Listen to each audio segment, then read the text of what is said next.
লক্ষ্মীর ভান্ডারে আরো জালিয়াতি। যার অ্যাকাউন্টে টাকা ঢোকার কথা তার বদলে লক্ষ্মীর ভান্ডারের টাকা ঢুকছে তৃণমূল কাউন্সিলরের আত্মীয়ের ব্যাংক অ্যাকাউন্টে। চাঞ্চল্যকর অভিযোগ হুগলির রিষড়ায়। টাকা ফেরত চেয়ে শ্রীরামপুর থানায় লিখিত অভিযোগ জানিয়েছেন ওই মহিলা।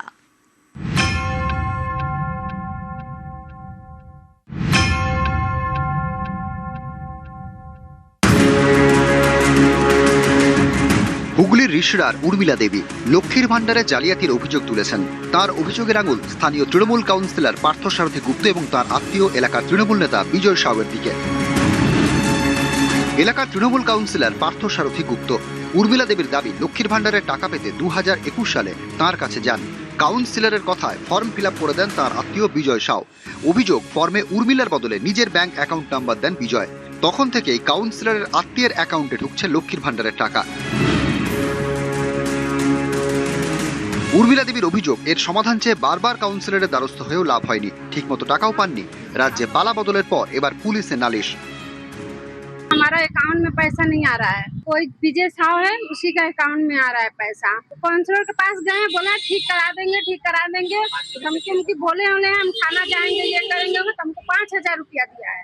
अभी हम चाह रहे हैं कि मेरा जो काम गलत हुआ है वो सही हो जाए, मेरा हक का पैसा हमको मिलना चाहिए। এই ঘটনায় তৃণমূল কাউন্সিলর মুখ খুলতে চাননি।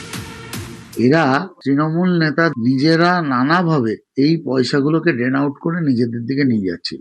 একটা মহিলার টাকা অন্য পুরুষের ব্যাংকে চলে যাচ্ছে, এটা তো শুধুমাত্র একজনের যোগসাজশে হতে পারে না। তৃণমূল পুরো সরকারি প্রতিষ্ঠানটাকে দখল করে নিয়েছিল এবং তাদের দিয়ে দুর্নীতিটা করাচ্ছিল। তাই আজকে এই সরকারকে মানুষ বর্জন করেছে। এটা তো অন্যায়, এরকম হলে নিশ্চয়ই অন্যায়। অতএব অন্যায় করতে যে সরকারি কর্মচারীরা সাহায্য করেছে তাদের জন্য ব্যবস্থা হয়। আইন আছে, আইন তার নিজের পথে চলবে।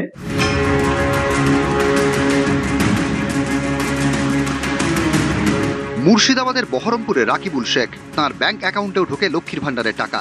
রাকিবুলকে গ্রেপ্তার করে পুলিশ, তাকে জেরা করে এবার জালে মুস্তাফিজুর রহমান নামে এক ব্যক্তি। তদন্তকারীদের দাবি, এই মুস্তাফিজুর জাল আধার কার্ড তৈরি করেন, যেসব কার্ডের ভিত্তিতে একের পর এক লক্ষ্মীর ভান্ডারের নাম নথিভুক্ত করা হতো।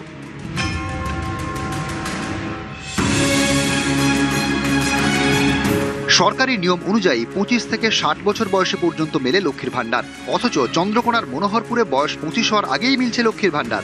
সরকারি প্রকল্পের টাকা পাচ্ছেন সুনীতি মান্ডি, পূজা দোলই। আপনার বয়স কত?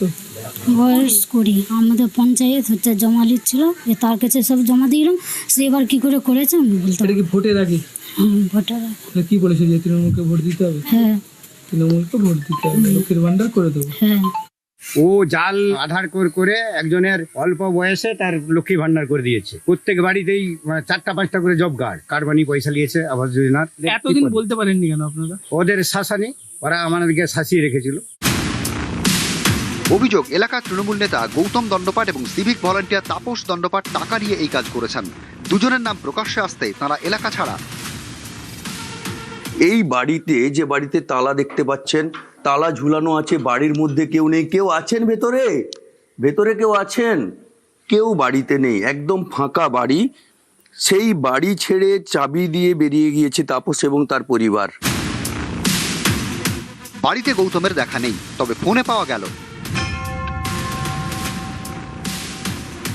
আমি এইসব কিছু জানিয়ে নিয়ে বইগুলো, যেহেতু রাজনীতি করতাম সেই হিসাবেতে এটা রাজনৈতিক চরিত্র সব প্রকাশ করতে এইগুলো ফাঁসানো হচ্ছে, গাড্ডায় ফেলানো যায়, সেইটাই তাদের চেষ্টা।